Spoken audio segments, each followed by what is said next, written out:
مولاي صل وسلم دائما أبدا على حبيبك خير الخلق كلهم مولاي صل بسم الله الرحمن الرحيم نحمده ونصلي على رسوله الكريم أما بعد أعوذ بالله من الشيطان الرجيم بسم الله الرحمن الرحيم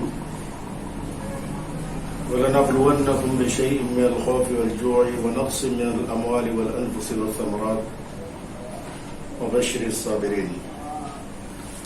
قابل احترام شہر دھولیا کے بزرگوں، دوستوں اور عزیز نوجوان ساتھیوں،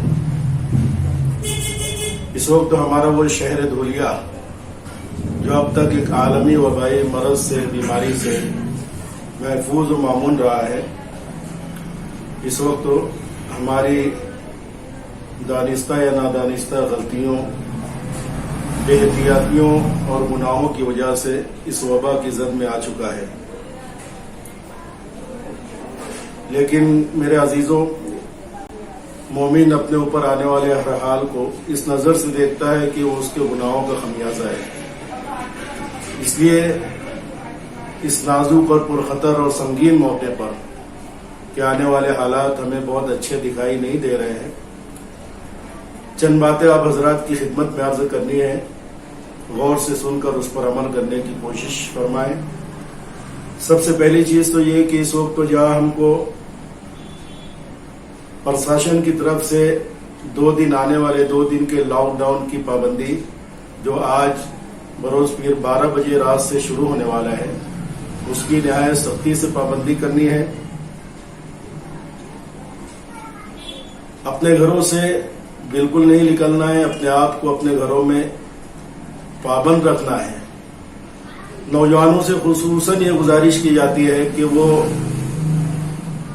غیر مسلم علاقوں میں بالکل بھی نہ جائیں.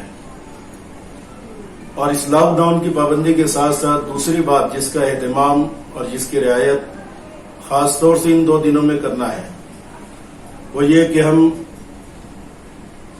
اس وبائی مرض، اس بیماری کے دفاع کے لیے اعمال صالحہ والے اسباب اختیار کریں، جس میں آج سے 2 دن تک ہمارے گھر کے مرد اور مستورات اللہ سے رو رو کر پوری امت کی طرف سے توبہ اور استغفار کریں کہ اللہ، ہمارے گناہوں کی وجہ سے اس آسمانی آفت میں ہم مبتلا ہوئے ہیں. ہماری اور پوری امت کی طرف سے ہم آپ کے دربار میں توبہ اور استغفار کرتے ہیں. اے اللہ، ہماری توبہ قبول فرما، ہر قسم کے گناہوں کو معاف فرما اور اپنی ناراضگی اور اپنے غصے کو ہم سے دور فرما کر ہر قسم کے امراض اور وباؤں کو ہم سے ختم فرما. اسی کے ساتھ آنے والے 2 دن میں فرض نمازوں کی پابندی کے ساتھ جہاں تک ہو سکے ہر گھر کا کم از کم ایک فرد روزہ رکھنے کا اہتمام کرے. نیز قرآن پاک کی تلاوت کثرت سے کرے.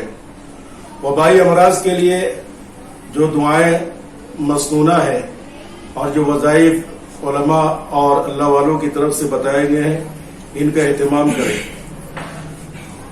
میں شہر عزیز کے باشندگان کی خدمت میں دوبارہ یہ عرض کر دینا چاہتا ہوں کہ آنے والے 2 دنوں میں حالات کچھ اچھے دکھائی نہیں دیتے اور آثار بڑے ہی اللہ نہ کرے ناخوشگوار نظر آ رہے ہیں، محسوس ہو رہے ہیں. اس لیے یہ 2 دن ہمارے لیے بڑی اہمیت کے حامل ہے.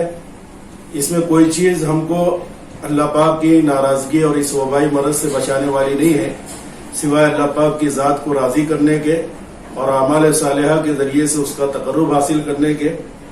ان 2 دنوں میں ہم سوشل میڈیا پر خبروں میں رہنے کے بجائے اللہ کے سمپرک میں رہیں، اپنے آپ کو گھروں میں قید رکھیں. اور پھر سے عرض کر دوں کہ اس وقت بدگمانیوں کا بازار برادران وطن کے درمیان بہت تیز ہے. اس لیے غیر مسلم علاقوں میں جانے کی بالکل ہمارے نوجوان کوشش نہ کریں.